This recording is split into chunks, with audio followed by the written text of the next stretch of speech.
30 metų Lietuva kūrėsi iš naujo. Kartu su valstybės pamatais reikėjo atkurti ir tai, kas laiko mūsų atmintį – kultūros paveldo apsaugą.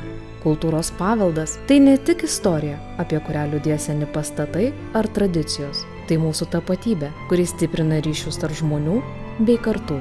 Taip gimė Valstybinė kultūros paveldo komisija. Institucija, kuri turėjo tapti tiltu tarp valdžios, paveldosaugos specialistų ir visuomenės. Tiltu tarp praeities ir ateities.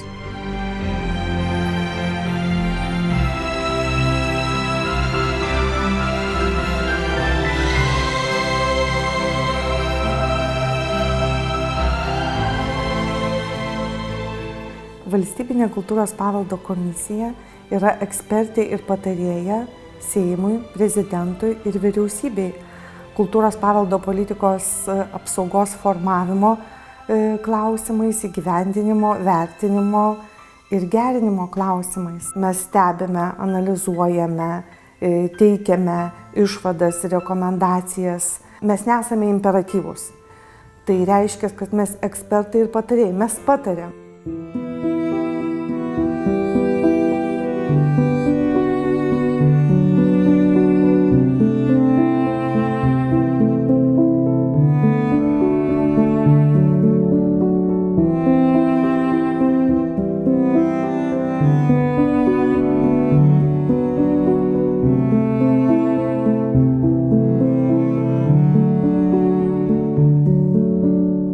Nuo 90 metų veikia dvi paveldo institucijos. Tai paminklotvarkos departamentas, kurio vadas buvo architektas Vytautas Zubovas, ir kultūros paminklo apsaugos inspekcija, kurios vadas buvo Naglis Puteikis. Archeologas, istorikas. Ir svarbiausia, kad tos dvi institucijos pradėjo dubliuoti vieną kitą. Pradėjo savo paveldo apskaitą pradėti vesti ir pradėjo vieni kitiems truputį ir lazdas į ratus, kaip sakant, kišti. Ir kada buvo pradėtas kurti pirmas nepriklausomas jau Lietuvos laikų paveldo įstatymo projektas, vadinosi nekilnojamo kultūros vertybių, buvo galvota, kad reikėtų tas institucijas apjungti. Ir būtent, kad tos dvi institucijos kaip tik nebesidraskytų, būtų viena institucija, bet tada iškylo klausimas tuometiniai Seimo kultūros komitete, kad kaip gali būti sujungimas tų institucijų ir naujas departamentas ir kam jis atsiskaitytų. Ir tada ekspromtu pasiūliau, reikėtų kurti specialią valstybinę paveldo komisiją. Sakau, analogiška veikia ir Švedijai, ir Norvegijai. Švedijai tai ten net įeina ir parlamento porą narių, įeina ir kai kurių savivaldybių merai. Ministrai įeina, ne tik kultūros, bet ir kiti ministrai įeina, kad strateginius paveldo apsaugos pozicijas strateginės aptarti šitokiai komisijai. Taip ir pavyko, kad įstatymą vis dėlto šiaip ne taip nubalsavo ir priėmė ir pagal atskirą nekilnojamo kultūros vertybių apsaugos punktą gimė ir Valstybinė paminklossaugos komisija, tada taip vadinosi. Paskui tik tai virto į Valstybinė kultūros paveldą. Tai buvo 95 metai. Tada dar mes kūrėme tą valstybę ir atsirado labai daug entuziastų, kuriems paveldas rūpėjo. Rūpėjo ta Lietuvos nepriklausomybė. Ir išleidus Seimui įstatymą, kažkaip visi į tai labai didelį atkreipė dėmesį. Mane nežinau, kodėl paskyrė Seimas pirmininkė, nes aš buvau elementari restauratorė, dirbau dailės muziejuje ir su tokiu paveldo politika tikrai neturėjau jokių ryšių, nežiūrint tai, kad restauravau seną dailę. Bet paskyrė, taip kaip čia pasakojo, pagal švedų modelį komisijos narius, 11 komisijos narių, kurie buvo savo specialybių asai. Tai buvo tokios įžymybės kaip architektas Algis Nasvytis, profesorius Kiaupa, profesorius Tyla amžinatilsį, Miškinis, profesorius Kuncevičius. Vienu žodžiu, didelės iškilios asmenybės.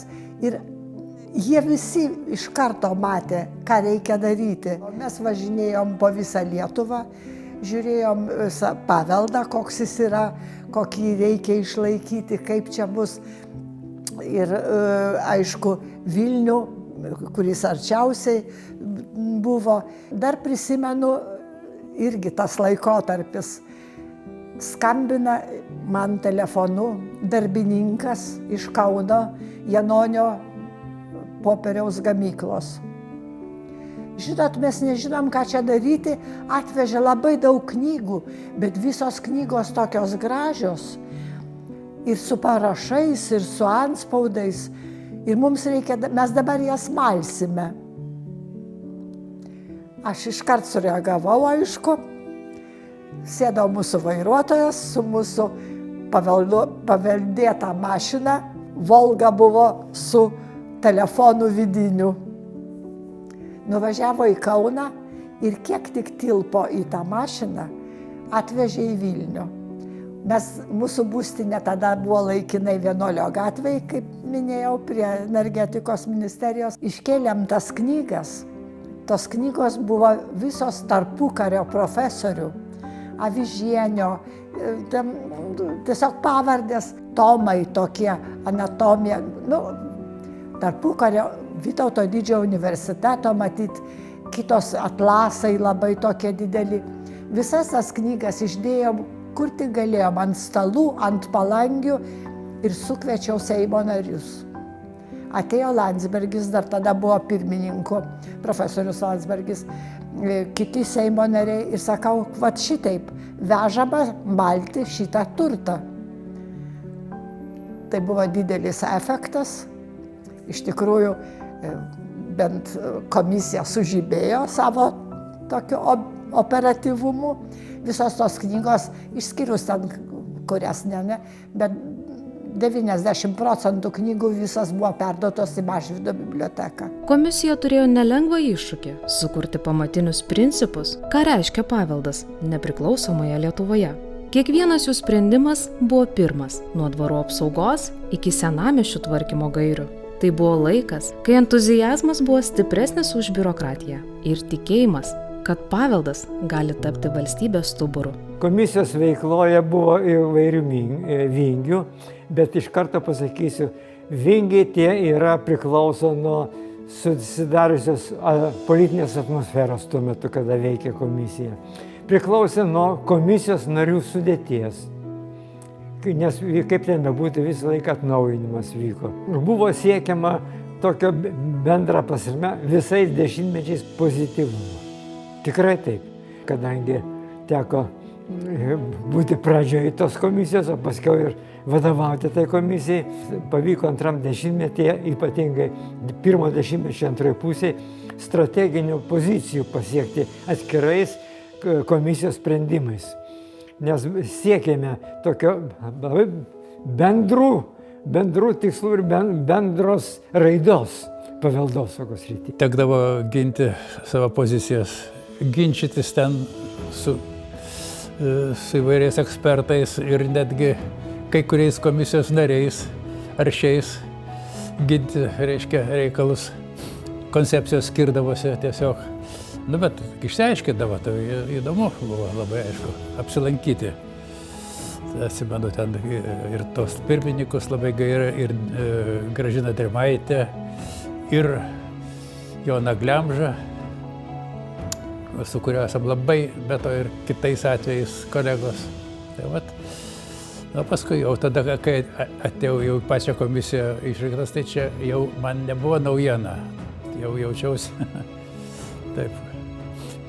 Kažkuria prasme kaip į klubą atėjęs. Nors, aišku, darbai tai kas kita, aišku, taip.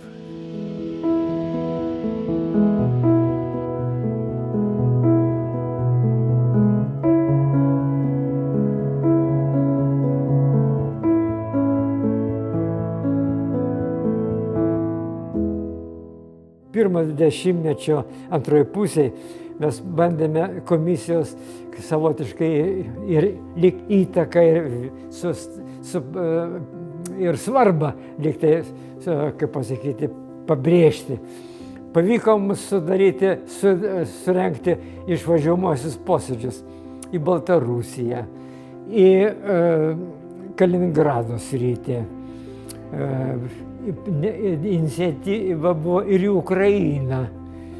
Taip, kad ir įvyko šitie, tos išvykos dabar nebegalėtų šitaip, kaip pasakyti, būti nei apie Kaliningrado, nei apie Baltarusijos. Mes tada kaip komisija vykom ir komisijos nariai, kaip pasakyti, buvo kaip savotiškai poveikis mūsų tuo metu ir su Baltarusijos paveldosaugai. Man atrodo, kad svarbus indėlis buvo ir tai, kad dėl paveldo užsienyje, pirmas dokumentas, kurį komisija priėmė, tai kurį rengė dėkingas labai profesoriai Kiaupai, kurio dėka buvo parengtas komisijos dokumentas, kuris priėmė atskirų sprendimų, kai mes negalėjom kažką tai įkurti, bet davėm kryptį arba kelrodis, kad reikia prie mūsų paveldo užsienio reikia grįžti. Vieni susiję su istorija, susiję su ir senuoju istorijos laikotarpiu, taip kaip ir su vėlesniu laikotarpiu. Taip kad šiuo atveju turbūt aktualu. Nuo pat pradžių komisijos tikslas buvo aiškus – saugoti, vertinti, skatinti. Saugoti tai, kas vertinga, vertinti tai, kas dar gali būti išgelbėta ir skatinti valstybę bei žmonės matyti paveldą kaip gyvą vertybę, o ne tik kaip praeities liekaną. Man buvo labai lengva dirbti ir labai pasidaryti labai protingai, kai aplink mane buvo 11 galvų, asų. Tai buvo nepaprastai svarbu. O jeigu mes ko nors nežinodavom, mes visuomet kreipiamės ir viską. Nepamiršiu, kai buvo premjeras Lubys. Aš ėjau dėl kažkokio namo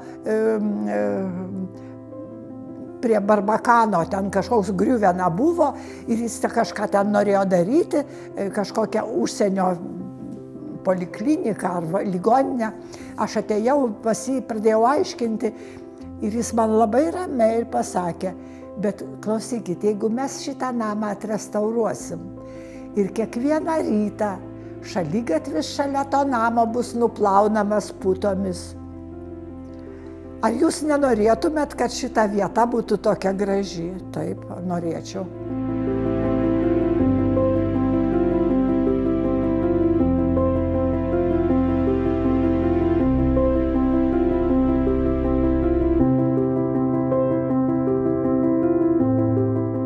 Man teko keletą tokių didelių projektų tiesiog pristatyti komisijai, reiškia. Bet, žinot, kadangi tuo metu mūsų institutas buvo šalia komisijoje, kaip sakyti, ten per vieną kvartalą, tai daug kolegų ten dirbo komisijoje, reiškia, tai tas tiesiog buvo tokia kaip įprasta praktika. Tai vienas objektas sustrigo Trakų gaisrinė, tai komisija nepritarė. Tai buvo toks, reiškia, mano praktika, toks įdomus dalykas. Laikai tokie buvo, žinot, daug tų temų. Vilniaus senamiesčio tema, kuri buvo visada aktuali. Sapiegų rūmų tema irgi jau tada buvo. Tai vat, kažkurios tai klausimus mes tikrai labai sėkmingai pastūmėm, vadinkim, tą kryptim, kad veiksmas būtų teisinga linkme judėtų, nebūtų, nes čia buvo gana kritinė situacija. Labai žiūrėjom dvarus ir netgi padarėm didelę konferenciją dvarininkų, tik tai dvarininkų. Aš visą laiką siekiau, kad valdovų rūmuose būtų nors 90% autento. Aš nežinau, ar jame yra 50% autento. Nes tai, ką mes matėm, kai buvo kasinėjamas gruntas, nes sluoksnis buvo 5 metrai aukščiau. Reikėjo 5 metrus nukasti. Ir faktiškai į valdovų rūmų įėjimas turėjo būti nuo Pilies gatvės, bet Pilies gatvė yra aukščiau. Bet kaip Rygoj padarė nuolaidą į bažnyčią ir viskas. Ir kai nukasinėjo, labai daug gavo nugriuvusių architektūros detalių. Ir aš labai prašiau, įdėkit tas detalės ten, kur jos turėjo būti. Nes man visuomet prikaišiodavo, o Varšuvoje karaliaus rūmai tai atstatyti ir mes norim taip. Bet aš buvau karaliaus rūmose ir ten mane buvo pakvietę ir mačiau visą dokumentaciją. Ir kai sugriovė karaliaus rūmus, žmonės išnešiojo gabaliukais. Ir kai buvo paskelbta atstatymas, atnešė viską, ką turi. Ir netgi, reiškia, sienos šilkais išklijuotos, tai gabalėlis autentiškos šilko yra įklijuotas. Tai iškart matai, kaip turėjo būti. Vat šitaip aš norėjau, kad valdovų rūmai būtų. Juk buvo, kaip pasakyti, sumaištis, ar atstatyti, šitiek kritikos buvo prieš valdovų rūmų atstatymą. Aš šiuo atveju, tai mano buvo asmeninė nuomonė, bet atovėriška. Žinau, kad komisija tiesiogiai dalyvavo. Ir šiuo atveju, kada dėl pamatų stiprinimo dar gerbiama Gražina Drimaitė organizavo komisiją iš paveldosaugos komisijos čia, kaip pasakyti, narių, dėl pamatų tvirtinimo, dėl panašiai. Aš jau po to, kaip patarėjo irgi komisijos, suorganizavimo komisiją, svarstytinus ar probleminius klausimus atkūrimo metu, kad svarstytų specialistų komisija, bet per paveldosaugos komisijos, kaip pasakyti, pagalbą. Ir mes aktyviai dalyvavome, kaip ir dėl arkadų, ar arkados reikalingos, dėl renesansinio atiko atkūrimo, koks tas atikas, pagal ką galima orientuotis ir ar pritarti tam, įvairių versijų ten buvo. Ir šiuo atveju komisija metodiškai padėjo tiesiog projektuotojams apsispręsti, kokias versijas arba kokius variantams reikėtų pritarti. Taip, kad komisija aktyviai dalyvavo. Ir prisimenu tokius dalykus, kai archeologas kasinėjo katedros aikštėje vieną vietą ir atkasė priešais valdovų rūmų sargo namelio apatinę dalį su visų įėjimu. Reiškia, pirmo aukšto, viršutinio nėra, pirmas aukštas su visu. Ir vat, išsaugokim sargo namelis įėjimui į valdovų rūmus. Bet čia turėjo stovėti Gediminui paminklas. Ir jau negalima buvo kitaip padaryti ir šitą vietą užpylė cementu ir ant jo pastatė. Ir kai stovėjo visa komisija aplink šitą duobę, profesorius Tyla, atsimenu, pasakė, na kągi, statysim paminklą ant paminklo.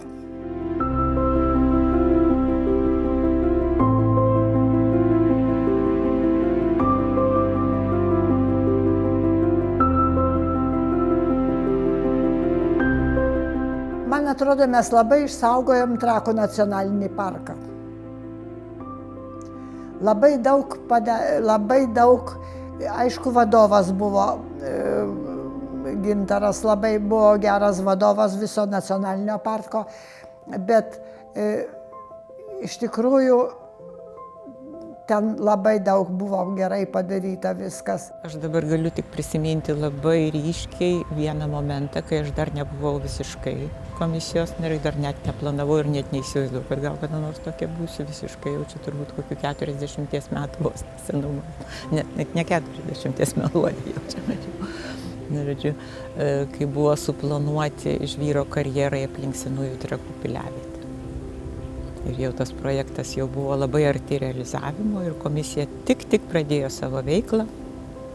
Ir tada kažkaip tai buvo tokia gana ekstremali situacija, kur būtų didžiuliai reljefo pokyčiai tokiam unikaliame objekte, mūsų Vytauto Didžiojo gimtinės aplinkoj, kraštovaizdžiui būtų padaryta didžiulė žala.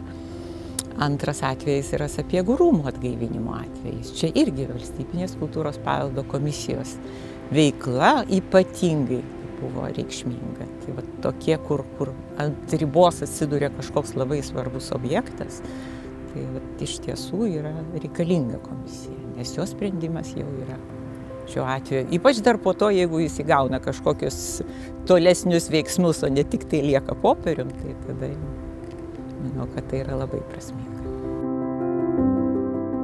Pirmiausiai, ačiū, kad esat. Ir mes norime įteikti Jums padėką gerbiamai Gražinai Drėmaitei.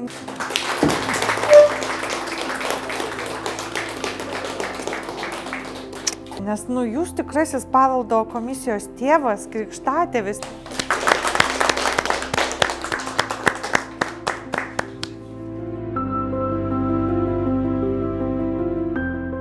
Per 30 metus komisija tapo tvirtu pamatiniu akmeniu valstybės paveldosaugos sistemoje. Rengti įstatymų pakeitimai, inicijuotos strategijos, vertinimai, rekomendacijos Seimui ir vyriausybei. Bet svarbiausia, atkurta ir tebekuriama pagarba paveldui ir dažnai demonstruojama lyderystė. Tai balsuokim, kas už.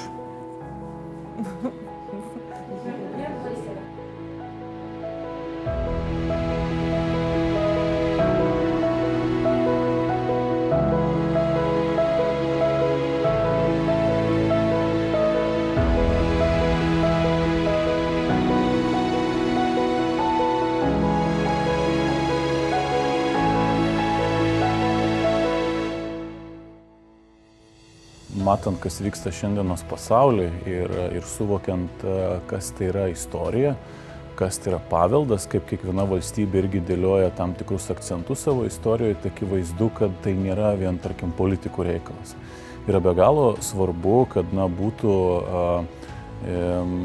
ekspertai šalia vyriausybės, šalia Seimo, šalia prezidento institucijos, ir gebėtų taip truputėlį tokiu, iš paukščio skrydžio žvilgsnių įvertinti, kas vyksta mūsų paveldo politikoje. Turbūt nereikia, yra institucijos, kurios gilinasi į detalės, bet aš manau, kad Valstybinė paveldo komisija turi tokį išlaikyti solidų požiūrį į tendencijas, į artėjančius pavojus ir aš manau, kad tokia funkcija yra labai reikšminga. Turint omeny, kad visgi mes turim atskirti tam tikrą istorijos pasakojimą, tam tikrus akcentus, kuriuos nori mūsų valstybė pasakoti savo piliečiams, pasakoti užsienio auditorijoms.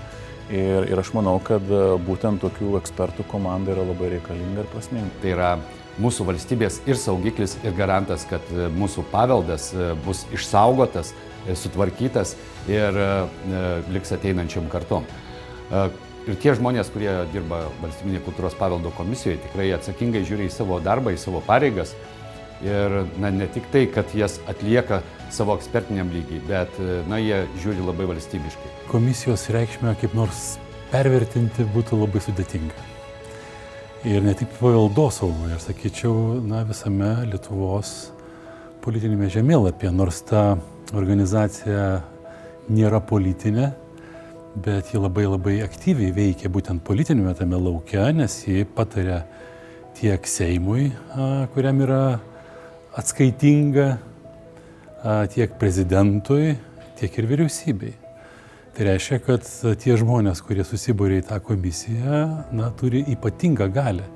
Jeigu mes ką nors čia vadiname viešoje erdvėje influenceriais, tai šita komisija yra tikroji influencerė, nuomonės formuotoja, bet vėlgi ne nuomonės formuotoja kaip nors supaprastinant ar ten prakišant savo kažkokią tai mintį, bet iš tikrųjų autoritetų sambūris, kurie tarpusavyje besiginčydami ir ieškodami tiesos atranda tą vienintelį atsakymą, kurį pasiūlo Seimui arba prezidentui arba vyriausybei priimti arba priimti domėn. Ir čia jau kiekvieno asmeninis reikalas, kaip jie žiūri tai ir atsižvelgia ar ne. Taigi aš sakyčiau, kad komisija yra toks, sąžinės lakmuso popierėlis. Jie sako, žiūrėkit, jeigu jūs to nepadarysit, bus negerai. Ir tie, kurie balsuoja arba pasirašo kokius nors įstatymus, aš manau, kad visada prisimena ir komisija, ir jos pirmininkai.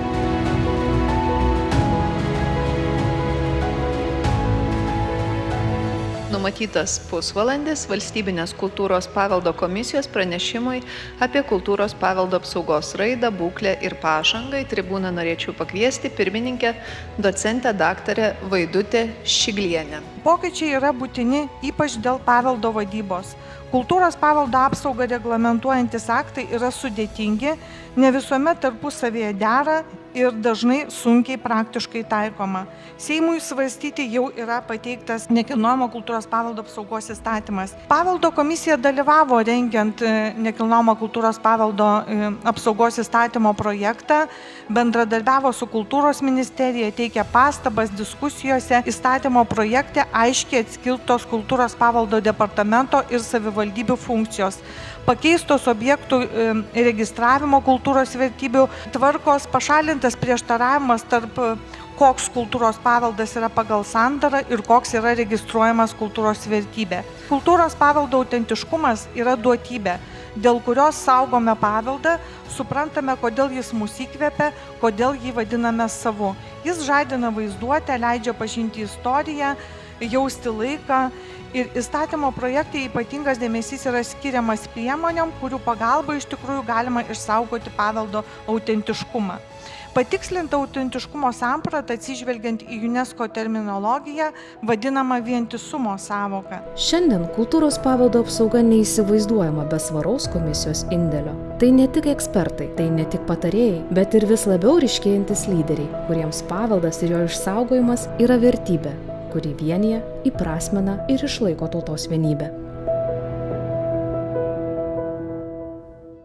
Paveldo komisijos kaip valstybinės institucijos išskirtinumas yra tapatumas, bendrystė ir kolegialumas. Tai tokie trys svarbiausi raktiniai žodžiai, kurie koduoja kultūros paveldo komisijos veikimo vidinius tokius ypatumus ir vertybinės orientacijas. Paveldas apima daug disciplinų, apima daug dalykų savyje. Tai jeigu, tarkim, kalbant apie kitas sritis, mes galime susikoncentruoti į vieną kažkokią tai sritį, tai paveldas apima daug dalykų ir išskirtinumas paveldo komisijos yra tas, kad paveldo komisijos didžioji dalis yra mokslų daktarai, universitetų dėstytojai, praktikai, ekspertai, paveldosaugininkai, muziejininkai, istorikai, menotyrininkai, architektai, urbanistai, edukatoriai ir vadybininkai. Būti valstybinės kultūros paveldo komisijos nare yra didžiulis įsipareigojimas ir įpareigojimas. Tai nėra tik garbė, tai nėra tik vardas, tai visų pirma yra didelis darbas, bet kartu tai yra ir didelė galimybė mokytis, tobulėti ir susipažinti su daugybė kultūros paveldo sričių, kurių galbūt dirbdamas savo vienoje srityje nepaliestum. Tai kiekviename posėdyje susiduri su daugybė įvairių paveldo srities problemų. Deja, dažniausiai tai yra problemos, o ne kažkoks džiugesys, bet kartu galima pasidžiaugti ir tai, kad iš tiesų ši komisija bando pridėti ir tą pozityvo elementą per paveldo DNR apdovanojimus, per visokių teisingų džiugių iniciatyvų skatinimą. Tai iš tiesų tas buvimas nare, jis yra labai spalvingas. Ir aš labai tikiuosi, kad jis duoda naudą valstybei, bet tuo pačiu jis duoda labai daug naudos ir man. Būti šitoje komisijoje tai reiškia būti paveldosaugos pulse. Geriausiai jausti realijas. Tai ko gero yra ta vieta, kur kas bevyktų su pavaldu ar paveldosauga, jeigu mes kalbame apie bendrasias tokias tendencijas, tai viskas pasiekia arba atsispindi komisijos veikloje. Tai visų pirma, aš džiaugiuosi būdamas komisijoje ir būdamas tame sūkuryje. Kitas dalykas, komisija yra turbūt ta tokia idėjų vieta, kur skirtingų pusių idėjos. Ar tai būtų iš institucijų, ar tai būtų pačių komisijos narių, susipina, vyksta tų idėjų samplaikos, batarijos ir panašiai. Tai yra ne tik tai, sakykime, kad čia galima justi aktualijas, susidurti su problemomis, bet ir matyti, koks yra tas intelektualinis paveldosauginio sąmoningumo lygmuo Lietuvoje. Tai yra labai didelė atsakomybė, todėl kad mes čia esame ne su vardu pavardę, ne su laipsniais atėjęs žmonės, be abejo su savo kompetencijomis ir patirtimis, bet atstovaujame bendruomenę, vienokią ir kitokią, vienos srities ar kitos srities paveldo bendruomenę, bet esame deleguoti, todėl už kiekvieno mūsų užnugario stovi minia žmonių, kuriems rūpi vieni ar kiti klausimai. Ir mes reaguojame labai greitai, man rodos, operatyviai, į labai aktualias ištinkančias problemas. Tad paveldo komisija, mano galva, yra šiek tiek toks kaip lakmuso popierėlis, kur mes galime pasitikrinti, reaguoti laiku ir reaguoti pačiais įvairiausiais klausimais, todėl kad jie atkeliauja ne tik iš viršaus, bet ir iš apačios. Kitą dalį reikia turėti galvoje, paveldo komisijos sudaro administracija, vadinasi biuras, tai yra paveldosaugininkai, teisininkai, istorikai, finansininkai. Mūsų finansininkė dirba paveldo komisijai nuo pat jos įkūrimo pradžios.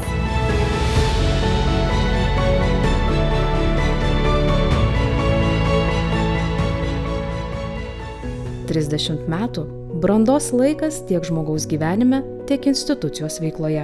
Pasaulis nuolat keičiasi, o kartu keičiasi ir paveldo išsaugojimo iššūkiai, diktuojamos naujos tendencijos, į paviršių iškeliamos senos, bet dar neišspręstos problemos, kuriamos naujos galimybės paveldo atgaivinimui, puoselėjimui ir pritaikymui šiandienos poreikiams. Komisijos vaidmuo čia neįkainojamas. Praėjo dabar jau daugiau nei 30 metų, problemos yra panašios, tai yra nekilnojamasis, kilnojamasis, tai yra UNESCO, tai yra reikšmingas paveldas užsienyje, ką mes tai vadiname. Tai yra tos pačios savivaldybių reikalai, regionų kultūros paveldo politika. Žinoma, yra ir naujų temų, kurias diktuoja kintantis procesai. Tai žinoma, kad poveikis klimato kaita ir kiti dalykai, mes turime atsižvelgti, turime stebėti tuos dalykus, nes keičiasi.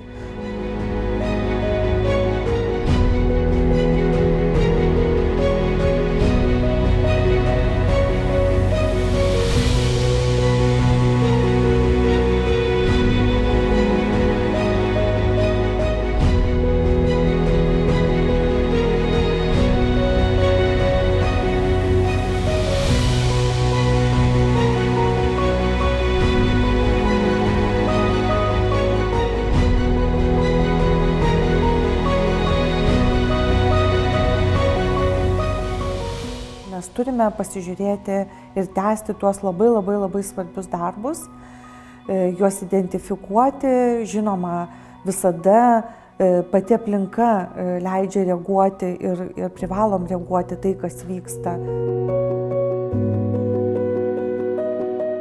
Dabartiniu metu išskirčiau du tokius labai svarbius. Tai viena tą, kuris siejasi su veikla tarp kadencijų, su tuo tęstinumu. Tai yra savivaldybių finansavimo tyrimas. Tai savivaldybių finansavimo tyrimas, jis yra tęstinis. Ir kadangi niekas Lietuvoje tų duomenų nerenka, tai manyčiau, kad jis yra labai svarbus. Kitas tyrimas tai yra statybų Vilniaus baroko ansambliuose tyrimas.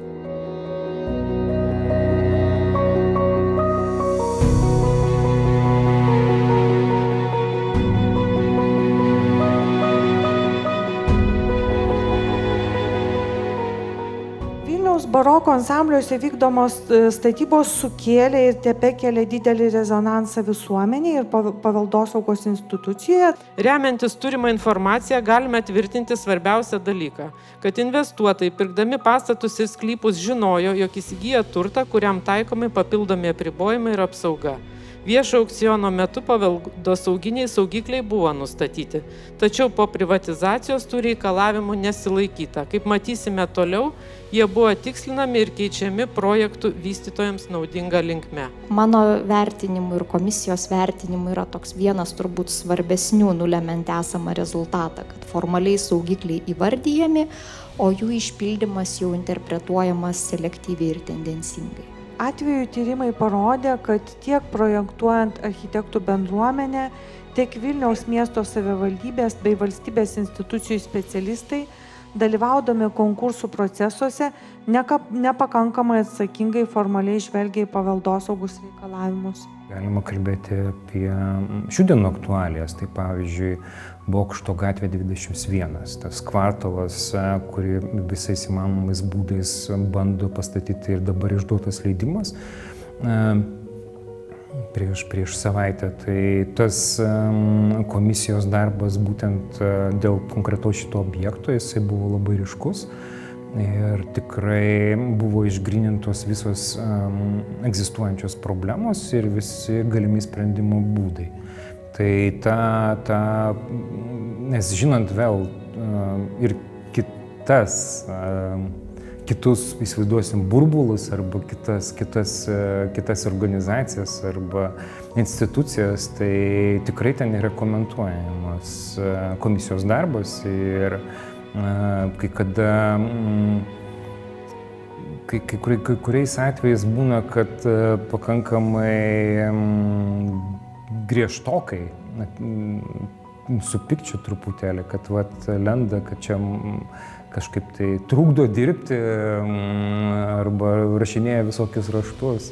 Bet į tai yra atsižvelgiama, kas man labai patinka, kad tai vis dėlto yra atsižvelgiama į visus ten tuos atliekamus darbus pačios komisijos ir yra vis dėlto šiokia tokia reakcija.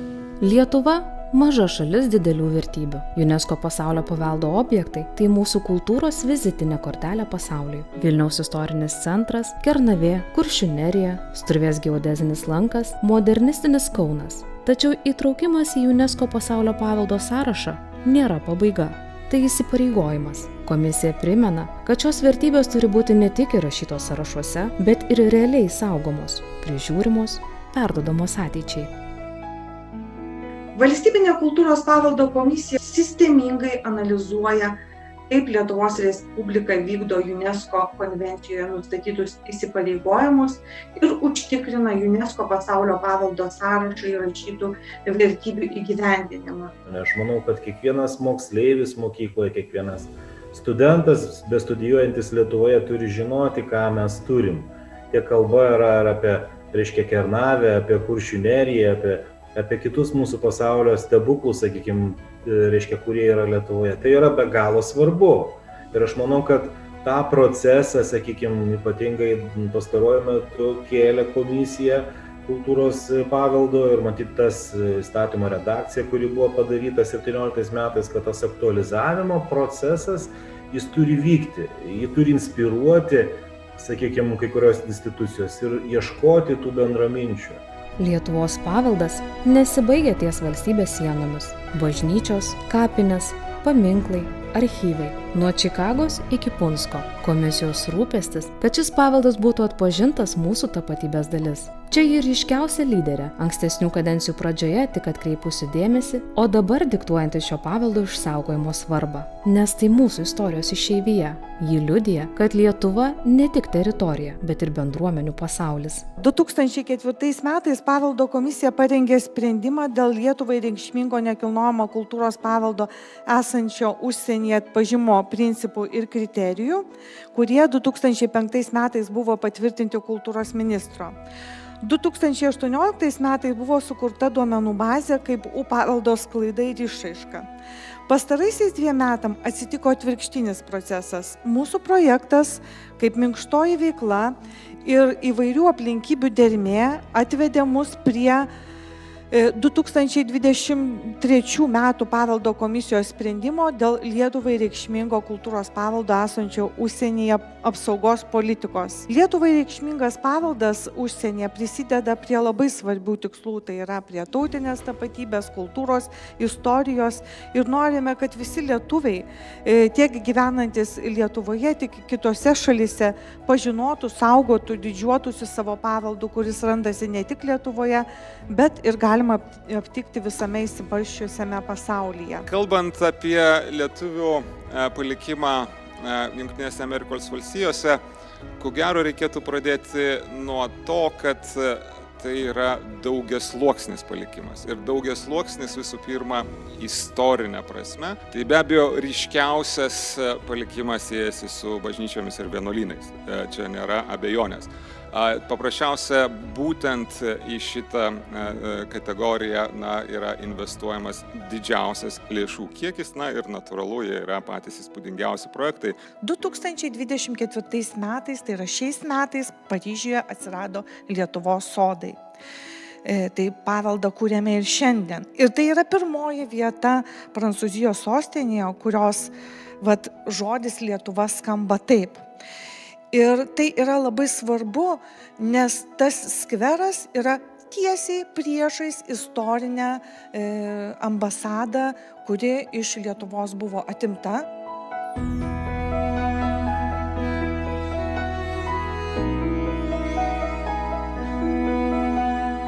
Tūkstančiai dvarų, Lietuvos kraštovaizdžio karūna, dalis jų šiandien tylios, be langų, be balsų. Kiti atgimsta, tampa kultūros centrais, bendruomenių vietomis. Dvarų paveldas – tai mūsų santykio su istorija veidrodis. Komisija ne kartą kėlė klausimą, kaip suderinti nuosavybės teisės, valstybės interesą ir kultūros paveldo išlikimą. Nes kiekvienas apleistas dvaras – tai ne tik prarastas pastatas, tai prarasta pasakojimo dalis. Mano laiku labai daug buvo dirbta prie dvarų. Čia paskutiniu metu. Paskutiniu mano darbo laiku. Reiškia, komisija ėmėsi dvarų problematikos. Tai mes jų daug aplankėm, daug apžiūrėjom, daug svarstėm, kad paskui gulė kažkokius tai, reiškia, vėlgi pasiūlymus. Nes dvarų tikrai jis labai sunki būklė yra, sudėtinga ir visas tas ginčas ar privatizuoti, ar neprivatizuoti. Ir tu matai, kaip ten viskas vyksta. Reiškia, privatus dvaras, bet žmogus negali susitvarkyti, neprivatizuotas, griūva dėl to, kad jis tuščias ir taip toliau. Tai išjudinti dvarus yra labai didelė problema. Dabar paskutiniu metu aš matau, kad yra pagerėję reikalai. Bet kai mes ten prasidėjom, tai buvo kritiška padėtis. Daug dvarų yra apleistų. Ir problemos tai yra labai gilios ir rimtos ir jos yra susiformavę per 30 metų. Žiūrinti bendrą kontekstą, sąrašai 92 metų įstatymo yra vyriausybės 256 yra 3. Apytalaukis kaip vienas iš pačių vertingiausių pateko į patį pirmą sąrašą, į neprivatizuojamų, visiškai neprivatizuojamų. Vadinasi, ir pastatai turi priklausyti valstybei, ir žemė.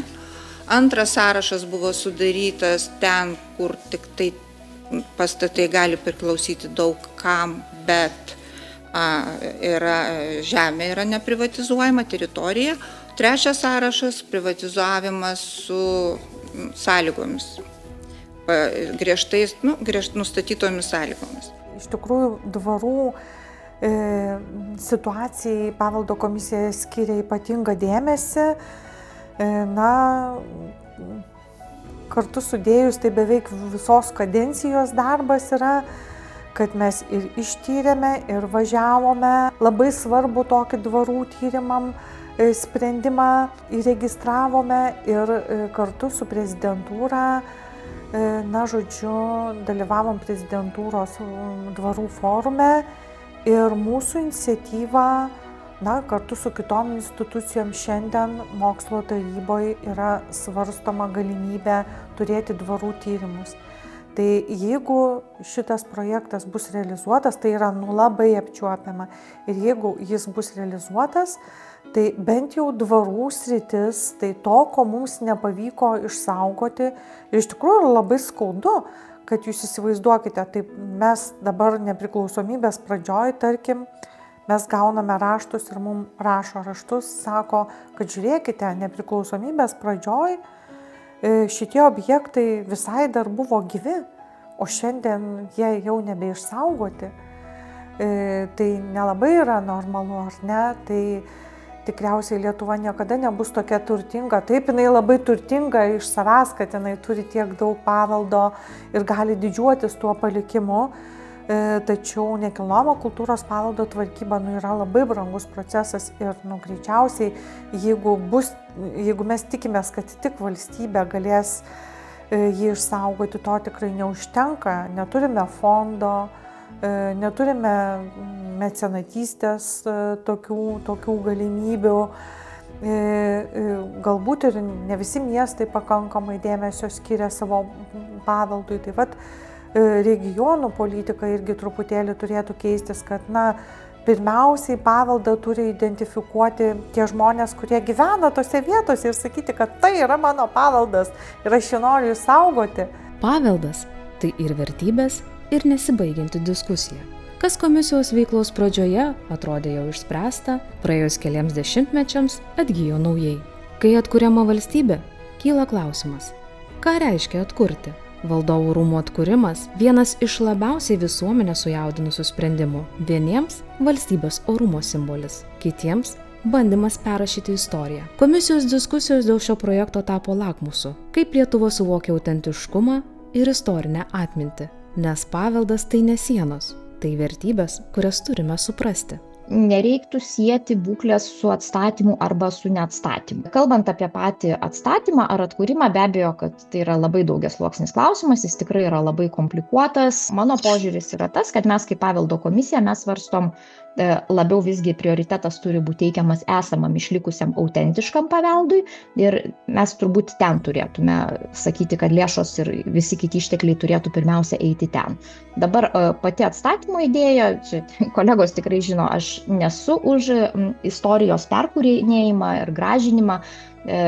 Klausimas, kaip tai būtų atstatoma, aš ko gero sakyčiau, kad taip, jeigu tai yra privačios lėšos, fondai, aukojimas ir visa kita, kas yra tikrai gražu, galėtų atsirasti kažkokia interpretacija, bet vėlgi plačiai visuomeniai dažniausiai tai nėra priimtina, bet jeigu yra siekiama atkurti tą, vadinkim, simuliakrą, tai nėra geroji paveldosauginė praktika, žiūrint iš paveldosaugos perspektyvos, nes tada mes kuriam tai, kas nėra autentas, bet jų apsimeta. Atstatymas yra kraštutinė priemonė.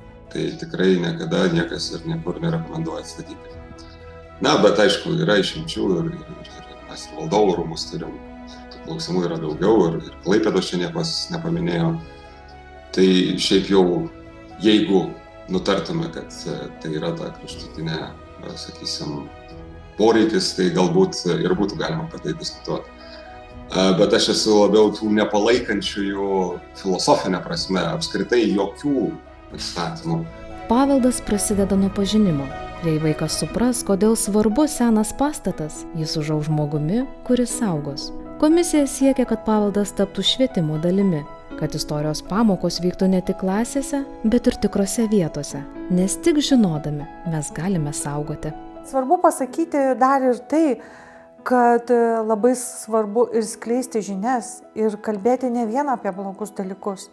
Nes kažkaip esame taip įpratę, kad jeigu jau yra paveldas, tai žiūrėk, jau tenai, žodžiu, reikia kažką paslėpti, nes galima kažko ten nebus galima daryti.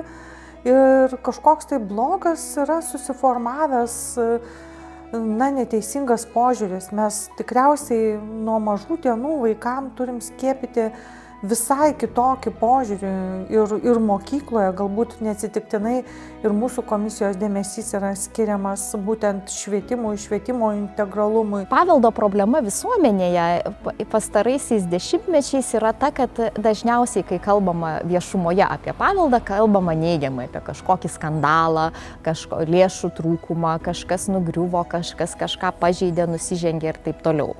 Tai iš tiesų tai yra didžiulė problema.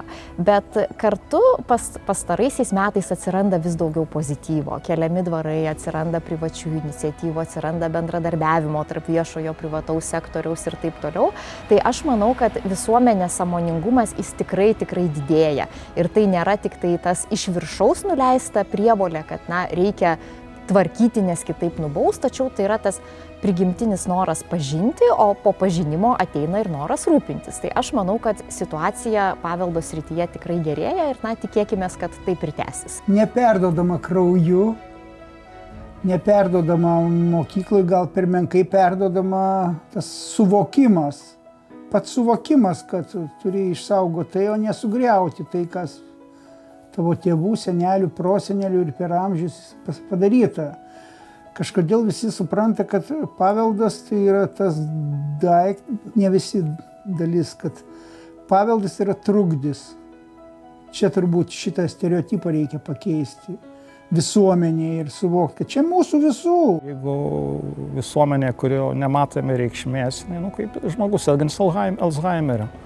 Tai tapatumo dalis ir jau nekalbu apie tai, kad mokymas istorijos, čia tokie, jau istorikai tą kartoja. Bet noris tikėti, kad visgi didžioji dalis mato tą paveldą kaip tikrai mūsų tapatumo dalį. Pastaraisiais metais komisija vis garsiau kviečia prabilti bendruomenės. Žmonės, kurie be didelių lėšų, bet su dideliu užsidegimu prikelia apleistus dvarus, senuosius kultūros namus, mokyklas ir sodybas. Komisija jų partneris, skatinantis išsaugoti tai, kas mus jungia. Geriausias to pavyzdys - prieš 4 metus komisijos organizuota išskirtinė iniciatyva. Tikrai nepaprastai malonu šiandien kreiptis jūs ir pasveikinti pirmą kartą organizuojamų kultūros paveldo apdovanojimų. Įamžinti tokius žmonės, jų idėjas ir darbus paveldo DNR apdovanojimais, kaip pagarba ir padėka tiems, kurie paveldą puoselėja ne žodžiais, o darbais. Paveldo DNR primena, kad paveldas ne tik praeities atminimas, tai mūsų šiandienos atsakomybė.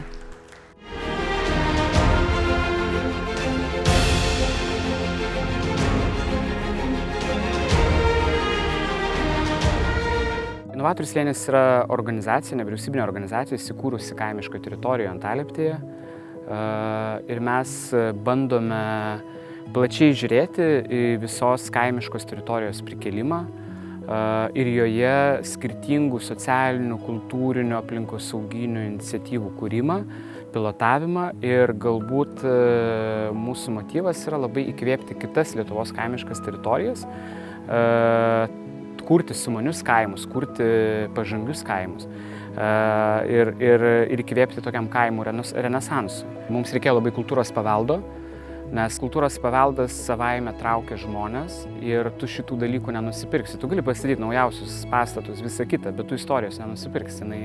Jinai traukia žmonės, žmonėms yra įdomi jų tapatybė. Paveldas yra apčiuopiamas dalykas, kada tu gali ne tik šitas tinkas, bet yra svarbu, kas tą tinką uždėjo, kas šitą sieną naudojosi, kas tu keli tuos klausimus ir tu gelbėdamas paveldą, tu stiprini save kaip asmenybę. Ir dar labai, žinokit, motyvuoja, matant, kiek ir kitiems žmonėms taip rūpi. Nes kai tu pradedi gelbėti paveldą, labai daug žmonių pas tave ateina ir padeda tai daryti. Pats vienuolynas, nors išorė jo dar netrodo labai patraukli, tačiau vidus yra labai jaukus. Ir čia yra įdėta labai daug darbo rankų. Mums pavyko rasti, atidengus, kad tai yra iš tikrųjų senos pakopos, radom kampus forminius, pagal juos atkūrėme šitas detalės, ten išgaubėm, pagaminom trūkstamus turėklų elementus, minkšta, jauki ir kai tu lipi, tu supranti, kad kažkada šituo pačiu turėklu ir šitą pakopą naudojasi žmonės prieš kelius šimtus metų.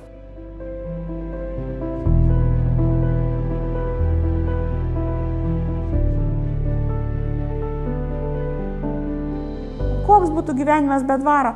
Neįdomus visiškai, o dabar labai įtemptas gyvenimas, bet labai fainas ir įdomus. Nežinau, kaip ir apibūdinti tą avantiūrą, kada jokiais dvarais nesidomėjau, bet vieną gražią dieną draugas atvežė, parodė ir sako, meilė, pirk šitą pastatą. Ir kai įvedė į vidų, kaimynė Janina užbūrė ir sako, čia viena autentika, vaikeli, tu pirk šitą dvarą, čia viena autentika, viskas, grindis, durys, krosnis, palangės, langinės ir karnizai ir rozetės. Pradėjo nerodyti autentiką ir kažkas man atsitiko ir aš galvoju, noriu ponia būti, noriu turėti šitą dvarą. Bet kai paskui supranti, kad ponų reikia gimti, reikia turėti inteligencijos, erudicijos. O jeigu tu gimėjai paprastoj šeimoje ir kur tu gausi čia tų manierų, kaip tu išmoksi jų. Ir taip supratom, kad esam dvaro tarnai ir mums labai patinka čia tarnauti su Jordanu. Tarnaujam 18 metų. Iš tikrųjų labai gera čia viską dirbti, tvarkyti, gražinti. Juk čia nebuvo nieko, kai pirkom. Tik buvo šiukšlės. Ir nieko daugiau. Gavom restauratorių Laimoną Bartkų, kuris pasakė, meilę saugosim kiekvieną centimetrą. Tai vat sekančiai meniai, kur yra autentiškos durys, tai jis kokį mėnesį jas restauravo, protezavo po gabaliuką. Žmonės sako, jūs dirbat prasmingą darbą, jūs išgelbėjot dvarą, tai mums taip gera klausytis tokios kalbos, tikrai vot nedidvyriai kažkokie. Bet džiaugiamės tikrai. Jaučiam tikrai, kad tokį vertingą darbą nuveikia, kad šitą paveldo objektą išgelbėjom ir tvarkom ir galim visiems parodyti, koks jisai gražus ir kaip čia gera, kokia čia gera aura. Komisijos istoriją kuria žmonės, pirmininkai, nariai, ekspertai, administracijos darbuotojai, be kurio atsidavimo ir kruopštaus darbo būtų sunku įsivaizduoti komisijos darbo sėkmę. Kiekvienas jų įnešė dalelę savo požiūrio, patirties ir meilės paveldui. Jie ginčijosi, ieškojo sprendimų, keliavo po Lietuvą. Nuo dvarų iki senamiesčio, nuo kultūrinių draustinių iki istorinių fabrikų. Ir kiekvienas kartojo tą pačią mintį. Paveldas gyvas tol, kol juo rūpinamės. Jie yra rinktiniai žmonės, kurie nusimano įvairiose paveldo srityse iš skirtingų sektorių. Ir tas kuria tą visumą. Ta prasme, problemų paveldo srityje visuomet buvo ir bus, bet tam ir esame mes, tiek buvusios kadencijos, tiek dabartinė, tiek būsimos, kad tikrai galėtų ir patarti, ir nurodyti tą kryptį, jeigu kyla chaosas šiame kompleksinėme ir tikrai sudėtingame lauke, tai labai džiugu, kad yra tokia institucija, į kurią, manyčiau, laiko tėkmėje yra vis labiau atsižvelgiama, nes tą poziciją užsitarnauti tai irgi reikia ilgų metų įdirbio. Tie iškylantis skirtingi požiūriai, aš net nevadinčiau tai nesutarimu, tai ko gero ir skirtingi požiūriai. Labai džiaugiuosi, kad tie skirtingi požiūriai nevirsta susipykimais. Ir tai iš tikrųjų yra ta tokia, sakykime, komisija turi savo bendravimo ir diskusijų kultūrą, kur tas bendravimas kitas jau būna galbūt ir aštresnis ieškant sprendimų, bet po tų, sakykime, pasvarstymų, pasipykimų kabutėse, tai yra kolegiškų pasitarimų, komisija visada lieka komisija, kuri, aš pasakyčiau, yra draugiška komisija. Ir vargu mes galėtume kalbėti, kad komisija yra susiskaldžiusi į kokias tai grupės. Turime skirtingas nuomonės, bet išsakę tas nuomonės, radę bendrą komisinį sprendimą, net jeigu nesutarėme, mes toliau liekama bendra draugiška komanda. Jos vertė, man rodos, nėra abejotina, juolab, kad sprendimai ir klausimai, kuriuos nagrinėja, jie yra labai aktualūs ir labai greitai išnyrantis iš pačių netikėčiausių, labai kartais nedidelių situacijų iki labai globalių klausimų. Tai aš nežinau kitos tokia pačia struktūra, mintimi, eiga dirbančios komisijos, kuri jungia tiek daug žmonių ir tiek daug nuomonių. Nes kiekvienas čia atėjęs specialistas ateina su savo žiniomis, su savo požiūriu, su savo patirtimis. Ir kas mane labiausiai žavi, tai kad tik diskusijos pagrindų gali gimti vienokie ir kitokie sprendimai, taip kad yra gyva. Tuo pačiu objektyvi, kaip ir minėjau, ir tai reiškia, kad jos vertė, man atrodo, labai didelė ir prasminga. Juolab, kad tie sprendimai dažnai nenugula į stalčius, o mes kartais galime jais ir pasidžiaugti ir gauname reakcijas iš tų šalių, kuriom tai svarbu. Ir jos taip pat gali į mus kreipiasi, tikėdamasis realių darbų ir veiksmų. 30 metų – tai laiko tarpas, kai subręsta ne tik institucija, bet ir valstybės požiūris. Paveldas ne praeitis. Paveldas tai gyvas mūsų istorijos tęsinys. Ir kol bus žmonių, kurie jį gins, puoselės ir perduos, tol gyva bus ir Lietuva. Labai svarbu, žmogiškąja prasme nepamiršti, kad mes esame tik žmonės. O paveldas, jeigu mes jo nesunaikiname, jis lieka. Jis yra ilgesnis nei žmogus.